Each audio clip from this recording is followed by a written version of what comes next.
Hello there, guys. We're back. Welcome to the CDMS Podcast. I'm your host, Cameron, and obviously this is my host, Mario. And what 2023 has been, there's been some ups, there's been some downs, some good times, and some bad times, obviously. But here we are coming together yet again for another episode. Episode 21, if I'm not mistaken, right? 20. 20? So we're ending the year off on an even number. And so I can already see the gut luck coming in for the podcast for the next year. And, obviously, I'm feeling good. How about you, friend? My bad. I'm just looking at to make sure it was 20. I'm doing fine. We got a short podcast for you today, something light because we want to just get the last podcast out of the way for the end of the year, and then so we can bring y'all in some compilations of all the work that we've done this year, so we can look back, laugh, cringe, and see all the good things that we brought in this year. But today, I would say we have a very interesting topic because never in my life would I think I'll be living in a world where a group of furries, but not just furries, gay furries to be exact, has hacked the Idaho. I just had it on my phone. The Idaho International Intelligence. Where is my phone? So it wasn't the Pentagon. No, it was less impressive then. It was a news. It was a news bureau, if I'm not mistaken. Oh, I got my. No, it wasn't a news channel or it was a laboratory because this is the best part of the entire thing. The reason why they hacked the Idaho laboratory wasn't because they did it because they were bored, obviously, but they want the Idaho laboratory to start researching cat girls. They want the Idaho laboratory to start researching a way to genetically alter or create cat girls, and they said they won't stop until the Idaho laboratory gives into the demands and starts to research, and then only then will they actually take the telepost they posted on November 16 down. It seems kind of fucked, if you ask me. Are they doing any actual harm to whatever laboratory, or are they just what exactly are they doing in their hacking? Because if they're not doing anything, then I don't see the. Obviously it's an issue, security breach, private information, all that stuff you're not supposed to know, stuff you should know, not supposed to know. So I get that, but if they're not doing anything wrong, threatening to come, send me money or whatever, they're just doing this for. They said, and I quote, we have no gains from this. This is just entirely personal. We just think this is funny. They doing this for a joke. And, they're definitely. They're either gonna get hired by the government or jailed by the government. So it's probably the latter, if I'm being honest. Probably the latter. In the Tim's article, it says they say, and I quote, the decision to hack INL was not because of specific political goals, they explained, but the best part of the general mission to damage the U.S. government, which they call one of the driving evil forces in the world. They explained, IRL was set up as a target because it was one of the largest nuclear labs in America, and we decided to target another infrastructure and government. So why not target a bioengineering lab? Because Like in America, isn't it illegal to like do that? To attack a No, to do those type of experiments like cloning and like genetically splicing changing stuff. Yeah, I could have swore like it got banned after some religious groups made a big deal about it being against God and making an abomination. So in America they banned it. While in every other country they're like, it's whatever. Well, not just whatever, but 15 American states: Arkansas, California, Connecticut, Florida, Georgia, Idaho, India, Massachusetts, Maryland, Michigan, North Dakota, New Jersey, Rhode Island, South Dakota, and Virginia ban reproductive cloning in three states: Arizona, Maryland, and Missouri prohibit the use of public funds for such activities. So yeah. I wouldn't necessarily say that America is against it. Well, 18 of the states are against the idea of cloning, cloning people. Personally speaking, if it's not cat boys, then I don't want it.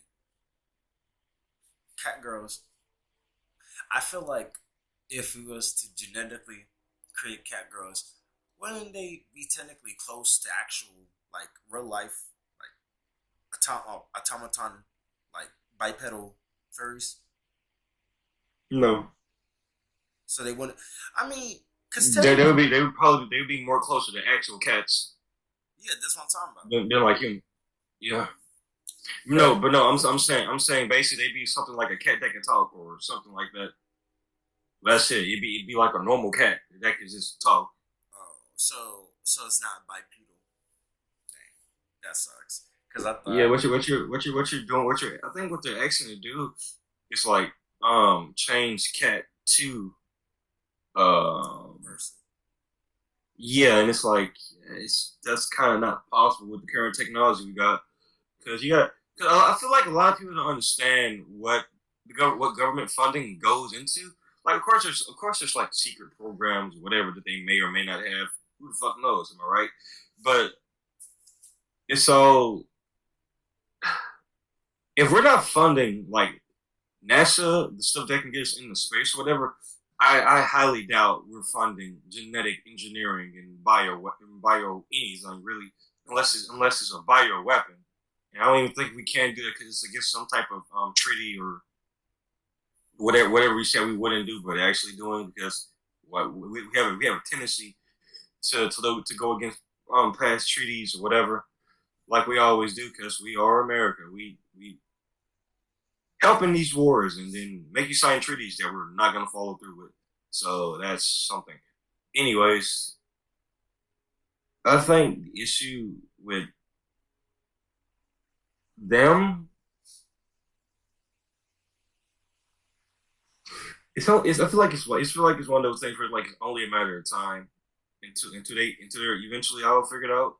Because Anonymous, one of the world's most famous hacking groups, everybody got caught in Anonymous except one person. And that one person that didn't get caught, there's a theory on that particular person that didn't get caught with them being a part of the secret agent group. So it's a possibility that hey, I wouldn't put it past this furry group being hired to like hack or whatever, and them making it seem like as if it's like there's some independent. I'm not gonna say this is too off the wall to be, Meow, meow, meow, meow, meow, meow. Yeah, I wouldn't say it's too far fetched, but so it doesn't make a lot of sense. I like my theory is that they're being paid to make it look as real as possible while making a joke out of it because people aren't going to take it seriously. So yeah, your security get better. We help your security get better while claiming we're here for the cat girls or whatever. It doesn't make any sense. So I feel like it's one of those like it's a higher job because you can actually you can get paid. There's a job. There's a hacking job where you work for companies to try to hack their security to see how strong the security is. But I mean, at that point, all you're doing is allowing people to just have endless access to the back doors of your network. I mean, they're gonna be people that have those back doors anyway. But if you can make the back door stronger by having some by having not I wouldn't say like a gotcha hacker, but like even the mid hacker that can see the flaws in your design and improve it. Why not? Because every single year since like 2019, not 2019, but like '09. Ever since '09, internet use became more popular, more vital to cultural and societal norms. The fight against cybercrime has also gone up, and one of the reasons why we don't see a lot of quantum computers and like more investment with computers and the phones or whatever, because so much money is being spent into cybersecurity. When in reality, there's nothing much you can really do with this new market and with this new market in the digital space. It's kind of hard to not throw money at the problem, which is cyber attacks, hacking, security breaches, all the stuff, information, your data, information being stolen by random people, competitors, other companies, etc. So we're seeing less development in the stuff that actually matters, like quantum computers, that can take us far as a society that we're not getting because of cybersecurity. And it's like, okay, you think it's really. I think we're ever going to get into a point where not even the U.S. cybersecurity can protect the American people, to where they actually have to like cut the plug on the internet just in general. But I highly even doubt that the U.S. government would even pull the plug on the internet, being that the internet's so vital to everyone in just not even just the U.S. but the world in general. Even the places where the internet isn't all that used. The moment the government tries to take the internet, that is the moment that this country and the White House will be burnt down to the ground for the third time. Third? Yeah, it got burnt. The Canadians burnt down the White House. Somebody else burned down the White House. I think during like the Revolutionary War, that's when they got burned down the first time. Then Canada invaded and burnt down the White House. But the reason why Canada failed to like take over the country was because a random hurricane or tornado came through and just wiped out half of the military, so they retreated. So they basically burnt down the White House and left. That's badass. Yeah. This is badass. I mean, it's badass until you realize that they lost like 50 to 60% of their army from a tornado. I mean, they had no way of knowing that it was coming, so the tornado was probably already on its way, but they just didn't know. Yeah. So, that's your fault for not picking a less rainy day. Oh yeah, ain't not too much just to do this. There's the win. Yeah, I don't remember the exact date of it. But I think it was like not 1800s, maybe 18. No, maybe no, not 19, 18, 17, maybe 17 or 1600s. I have to look that up to find it. I was about to look it up, but I'm just like I wouldn't even know exactly what I would be looking for. I got you. Canada burning down.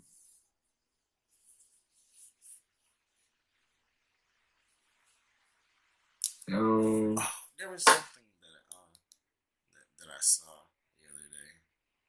I want to show you. Yep, in 1812 they burnt down the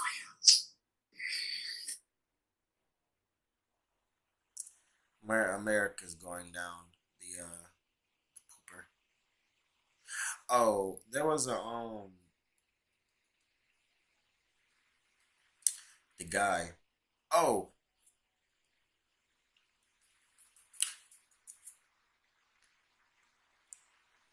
a little just like a news thing. Apparently, there's a new ballistic knife. They Oh no, screw that. I never knew that the person that sung Teenage Dirtbag was a guy. I was amazed when you saw me that. Oh. What are you talking about? The lead singer of he's not the lead singer by name, but the guy the video that you sent me the other day of the guy singing Teenage Dirtbag the live recording. I didn't know that. Oh, okay. Yeah, okay. I didn't know that was a guy. I just thought it was cool. I think it's cool as well. What the fuck? But that's off topic. Was that all we had to say about the gay furries? You're the one that sent me the Thriller album. There we go. Yes, it was. Oh, you what you trying to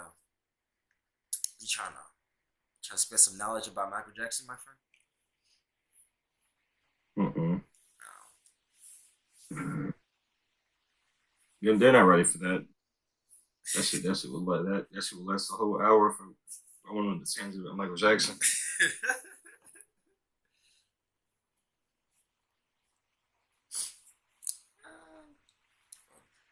I am.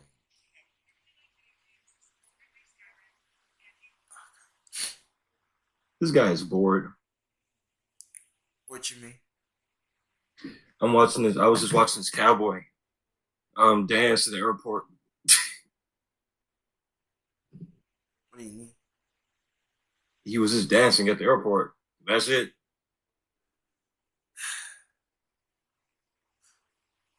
Oh, we need to talk about this because this is important.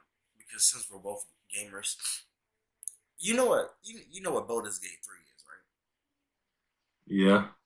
And obviously, you know what Spider-Man is. So, at the recent Game of the Year awards, Baldur's Gate won the Game of the Year, and people are pissed about it.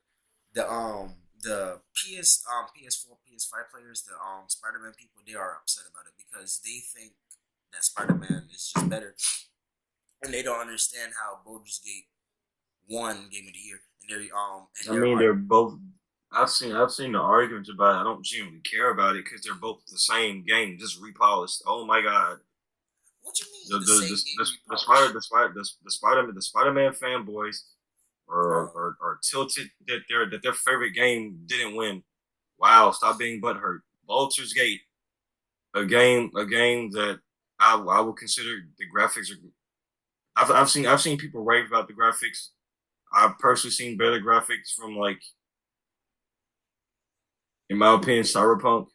And I know people will be like, why Cyberpunk? When Cyberpunk is not, it was when Cyberpunk stopped being like a buggy mess. The graphics were extremely subpar, and I think the graphics were better than Baldur's Gate. I think God of War Ragnarok had better visuals than Baldur Gate, but I don't really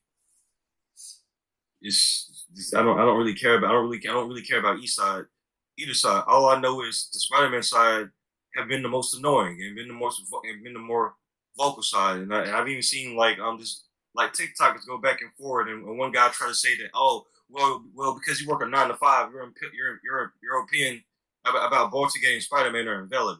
What the fuck? Yeah, this shit is crazy. It doesn't. It's just this asshole that was on TikTok who's a Spider-Man fan got so pressed about it, and I'm like, if you can, I know people are mad because Spider-Man didn't win anything at the Game Award, but who cares? Quite literally, who cares? I don't care about what one gaming award have to do. I bought the game. I enjoyed the game. I played the game. I don't care. I don't care about a gamer award. Well, I mean, the Game Awards goes into more if you're like a diehard fan of the series. Because personally speaking, I'm gonna just say it.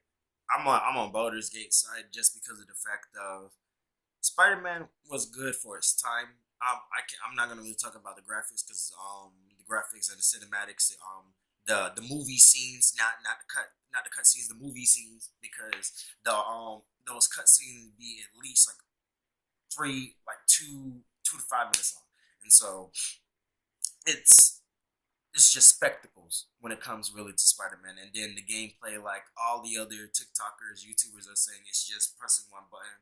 Or at Baldur's Gate, they wasn't really necessarily just looking at the graphics. They was looking at the overall of the game, the amount of stuff that you could do just for one mission. In the first mission, there's at least 50 different ways you can do just the first mission. And so,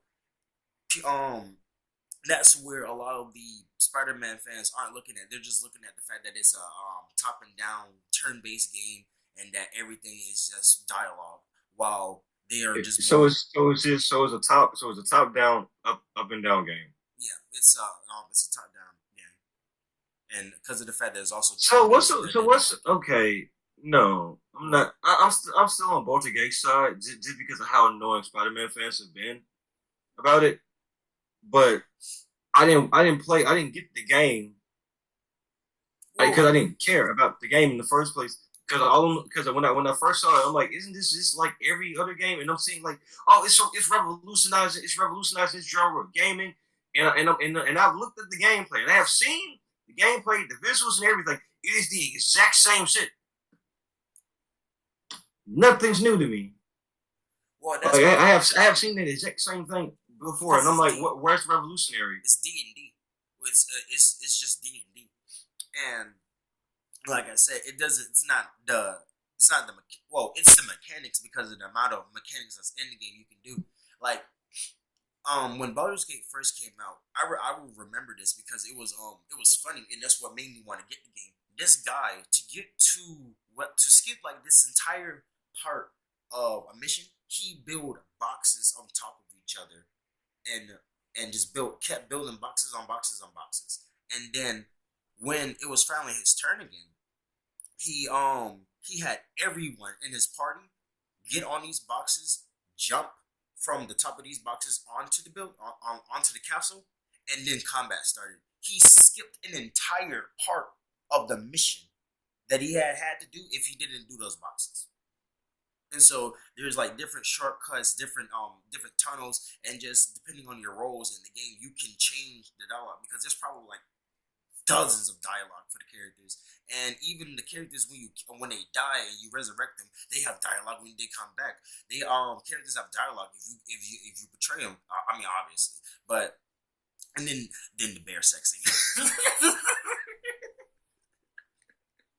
but yeah, I really like Baldur's Gate. I wish I could play the game, but I'm just personally not impressed with either game, if I'm being honest. Like, and I know, and that's coming from me. I have mostly been playing Atomic Heart all year. The game is buggy. It's a fucking mess. The story's all over the place. The main characters. It's the main character. That's just there's nothing positive I can say about this character. Like I understand it's taking place with like Soviet Russia, and bro's basically gonna be communist or whatever.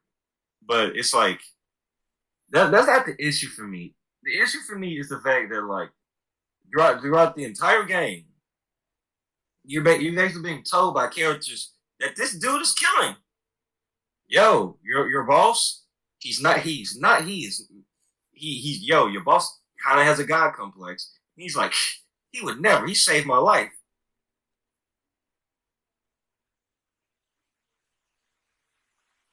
Okay. Yeah. The guy who saved your life is constantly sending you into danger to basically risk your life for robots to fight robots that no human should be able to fight, because these robots are supposed to have like Like God tier accuracy. And guess what? They have in game? God tier accuracy. Oh, I bet them NPCs were crazy. Oh, bro, it's not fun. It's not fun at all. Like I don't even know if I have it on hard mode or not, or like on like the hardest difficulty. And it's just it is. Difficult. Yeah, and then there's certain robots. I forgot the name of them because they're in Russian. There's like this one robot that has like spinning arms, and it does not matter what you do unless you use an RPG.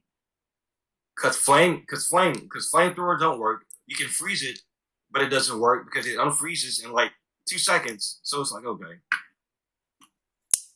it's immune to flames, and you can't even freeze it. But that's enough for me ranting about Atomic Heart. I still like the game. I still enjoy it. Like hell, I've been trying to get back into Cyberpunk recently, but I beat the game 3 times before the Phantom thing, before the Phantom Library or whatever. So it's more like, why would I come back to the game after I beat it, the story 3 times? Hell, even the anime couldn't, even Atroid couldn't bring me back to Cyberpunk. Oh my god! Honestly, I don't remember the last game that I've actually like sat down and played. I honestly think it was just Little Nightmares 2, like single player wise. I think that's the last game that I done played. That was single player. No, Amori. But I haven't completed Amori. Oh, you're talking about completion? Yeah, the last single player game I've sat down and completed was Little Nightmares 2, and that's only because Little Nightmares 2 is a good game. I mean, Amori is a good game, but turn-based games, not because it's not a side scroller. Just turn-based story-driven games, they take a minute. And especially because of the fact that I want to actually like sit there and put myself in the shoes of Amori, like actually like see the world as Amori is going through it. It's an experience. It's an experience. I will say that. And so I want to be able to enjoy the games. That's why I don't really try to rush games. That's why I rush shows or movies because I can rewatch a movie anytime I want, but to sit there and replay a game, that's gonna take time. That's really gonna take time, especially if it took me a while to get through it the first time, because the only game that I have set down and completed like from start to finish in one go has been shooters, and so like Resident Evil 7 was like the last game that I really played and like just sat down and played like 2 days in a row and completed it. But Resident Evil 7 wasn't even really a game because of the simple fact of they didn't keep everything that made what Resident Evil 6 was good, and then just said, hey, you remember how we had horror and actual like scary, like kind of scary mechanics in 6? Yeah, how about we just bring werewolves in, and there you go. I mean, the fans complained that it was too scary to play. So they removed the scary and just add more violence. Yes, because adding more violence like substitutes scary. If you're gonna do that, at least make it more story driven, because the story in 6 was amazing. The fact that the T virus it's no longer even the T virus. It's something. It's the E virus now, and so it's not even anything that the Umbrella Corporation in the other games even started with. Like, yeah, the mode has always been a part of the Resident Evil series, but not to the extent of the mode is its own entity now, and this one entity controls all the other mode across the universe. That's Call of Duty level of ability, being like Samantha and Rick Toffin controlling all the zombies in the world. That was multiversal though. That's different. What you mean? Because like I'm not talking about Rick Toffin and Samantha controlling the zombies. I'm talking about like the Shadow Man and the Watcher, like the Shadow Man and the Watcher. Oh. Yeah, that's also like multiversal level stuff. But I think it's time for us to do our end of the year reviews. You did yours earlier in the month. So do you want to like recap yours so I can do mine? Goody. Like I said, beginning of the year, I hope my answers is like the same around what I said the first time. I don't think that we did bad this year. I think there's some things that we obviously have to work on, but that's what happens when you're young. Going to something new that you're not really versed in, but you want to do it because it's something that you're passionate about, and all the heartaches and the struggles that you have to deal with during the process, you will just get through it because the struggles are gonna come obviously, but it's gonna be the reward that you're gonna enjoy the most at the end of the journey. And so, for everyone that has joined us for the first year of the podcast, thank you. I personally appreciate it. You're making my dreams come true. It's like my dream ever since I was a 10-year-old kid making his first YouTube account. And so, thank you, and I hope you can stay with us for the rest of the journey. Okay. We hit 105 subscribers this week. 105. I mean, not 105, but 100 subscribers last week. We're growing more. I don't know if because y'all were vibing with the clips that we're making from the podcast. I don't know if it's because of the shorts. I don't know what it is that we're doing right, but I don't know what it is that we're doing to gain the attention of 100 people to even watch these videos, because we're not the best podcast yet. We're not the best YouTubers yet. We're not even the best creators yet. But we have the energy. We have the energy and the spirit as if we are one of the top creators on the platform. We're gonna keep the energy as we go. And with these podcasts, it's a long podcast, so almost all these podcasts are like a long podcast, long recording sets and long nights, to record long mornings, to record these as well. So if let's say like my fix, if I'm kind of looking like I'm disinterested or whatever, it's not that I'm disinterested in the podcast. It's more than like, oh, we're still going. But it hasn't stopped yet. Yeah, and it's like, and the conversations aren't boring. It's just more of trying to focus in on the conversation and getting in depth with the conversation, not really worrying about the time or whatever that goes in with every single podcast episode that we do. And I want to say I appreciate anybody that subscribed to this channel, that watched the video, watched the shorts. If you're here for the shorts, the full episodes, the clips, any of it, I do appreciate everybody that comes out to watch this channel. We're pushing and hoping for a strong 2024, and the journey just started. The journey is just starting. I ain't putting no stamp on it, but what is it? It is 6:45, December 22. I'm gonna put a little timestamp here, and I want us to come back to this video, or come back to just this one moment in time, and just, if we've made it further, gained more traction, or if we're around the same point, or in just, the slow grind, it's no issue. But I would like for us to do a little reflection. Look at ourselves from a year ago, and just talk, same how we're doing now. Yeah, that's fine. I don't got anything else to say, really. It's early as hell in the morning, so I mean, tell me about it. it's time to go. It's time to go. But I mean, is there anything else? Oh, look at that. This will be the last time you get a video from present us. If anything else, you'll probably see from past us. Don't give past Cameron too much. He looked ugly then. Now that we got the hair now, he looked 10 times better. And so, I have been your host, Cameron. I mean, I'm too perfect. Why would you not remember me? And and this was my co-host, Mario. And to my fallen battle brothers from the beginning of the year, I hope you all are doing well.